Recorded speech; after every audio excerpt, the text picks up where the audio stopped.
Assalamualaikum warahmatullahi wabarakatuh. Berjumpa lagi bersama kami Kenzo Floris. Kali ini kami akan sharing mengenai bagaimana cara penanganan daun aglonema yang lonyot. Simak video kami selengkapnya untuk mengetahui bagaimana cara penanganannya. Nah, ini salah satu aglonema kami, red cherry, yang terkena lonyot. Kalau sudah begini, kita harus cek akar dan cek batang bagian dalam agar tidak terlambat untuk menanganinya. Kalau terlambat, nantinya kemungkinan aglonema tidak bisa diselamatkan lagi atau busuk batang. Nah, kita bongkar medianya pelan-pelan karena takut akarnya rusak. Pelan-pelan saja. Jangan ragu ya, kalau sudah terkena lonyot, jangan ragu untuk bongkar media. Karena kalau sampai terlambat, bisa lonyotnya menyebar sampai ke pucuk daun dan tidak bisa diselamatkan. Nah, ini akarnya masih sehat ya, akarnya terlihat. Nah, akarnya juga jalan, itu ada kelihatan putih. Nah, seperti ini. Selanjutnya, kita akan potong bagian daun yang busuk atau lonyot agar tidak menyebar ke daun yang lainnya. Kemungkinan besar ini kena bakteri atau virus. Kita gunting dan kita jauhkan. Nantinya kita akan buang jauh ya. Nah, untuk akar dan batang kalau secara visual masih oke, makanya kita cuci dulu. Nah, cucinya kita bisa pakai fungisida dan bakterisida. Kalau tidak ada, bisa pakai larutan sabun cuci atau air biasa, tidak masalah. Hanya untuk mencuci agar nanti kita tahu batangnya atau kondisi batang dan kondisi akar. Kalau ini saya pakai Nordox atau fungisida dan bakterisida komplit jadi satu. Nah, kita akan cuci agar atau memastikan bagian batang dan akar.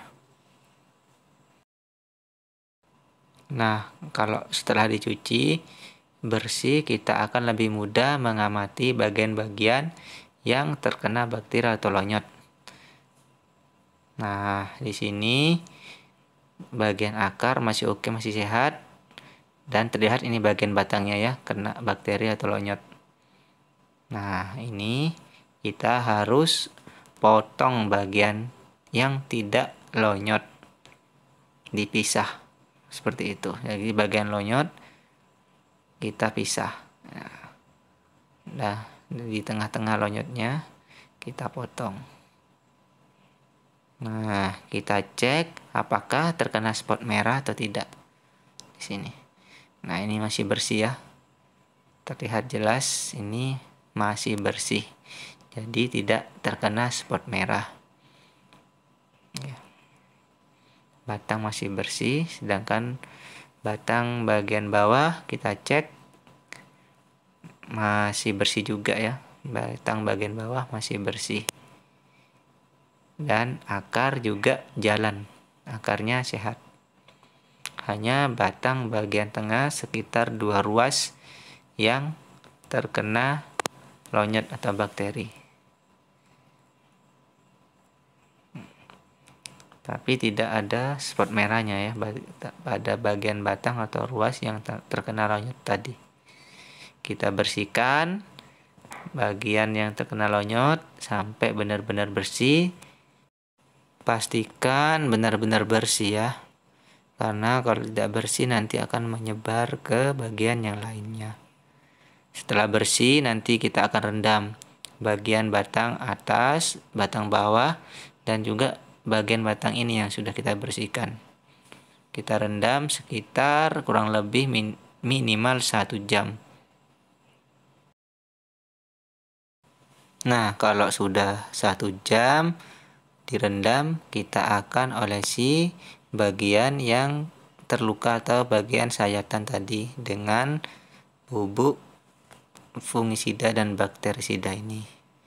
Kita olesi atau kita tutup lukanya. Nah, semuanya ya pada bagian yang terkena sayatan atau bagian yang terluka. Bagian batang bawah juga begitu, kita tutup lukanya dengan fungisida dan bakterisida. Kalau tidak ada, bisa pakai betadine. Nah, nanti setelah itu kita keringkan sekitar 10-15 menit. Nah, usahakan semua bekas luka atau bekas sayatan tertutup dengan bakterisida dan fungisida ini. Nah, seperti ini ya. Nah,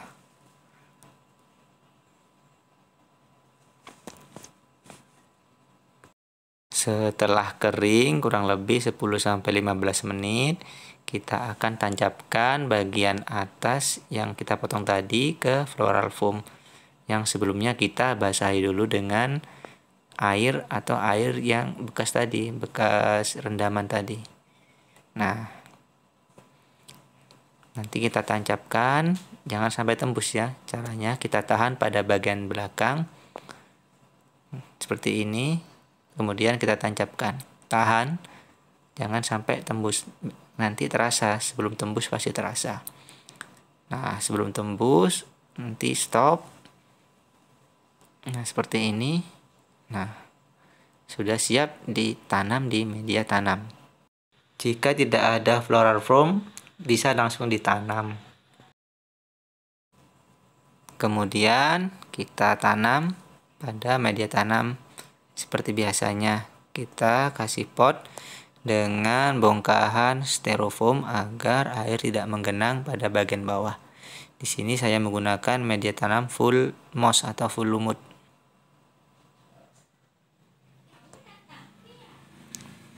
Nah, seperti ini.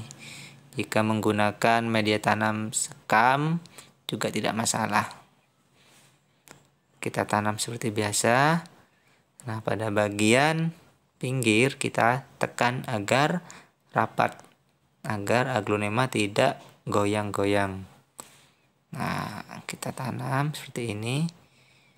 Untuk media moss ini cepat merangsang pertumbuhan akar. Nah, tidak goyang kan?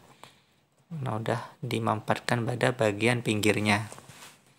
Setelah itu kita siram dengan bekas air rendaman tadi. Air, bakterisida dan fungisida. Nah, kita siram 1 kali saja. Nanti kalau sudah kelihatan kering baru disiram lagi. Rekomendasi saya kalau tanpa akar disungkup. Kalau tidak sungkup tidak masalah, tapi ditempatkan di tempat yang teduh. Jangan ditempatkan di tempat yang panas, di bawah sinar matahari langsung. Saya rekomendasikan sih disungkup.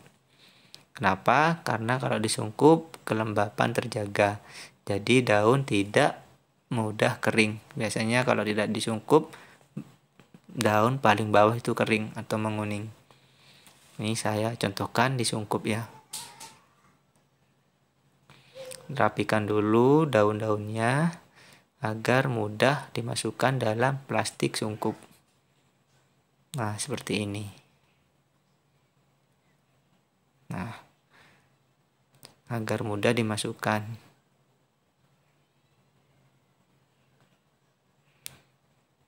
Kalau disungkup sama disiram 1 kali saja pada saat disungkup. Kalau disungkup dari pengalaman sih itu sekitar paling cepat 2 minggu sudah keluar akar. Biasanya kalau saya 3 minggu baru buka sungkup. Itu pun sudah keluar akar dan sudah segar. Kita tali pada bagian bawah kalau terlalu kecil potnya atau plastiknya terlalu besar. Agar udara tidak masuk atau tersungkup ya. Untuk batang bagian bawah yang ada akarnya dan batang tengah tadi ditanam juga seperti biasa. Disungkup boleh, tidak disungkup juga boleh. Ditempatkan di tempat yang teduh. Demikian dari kami, semoga bermanfaat. Wassalamualaikum warahmatullahi wabarakatuh.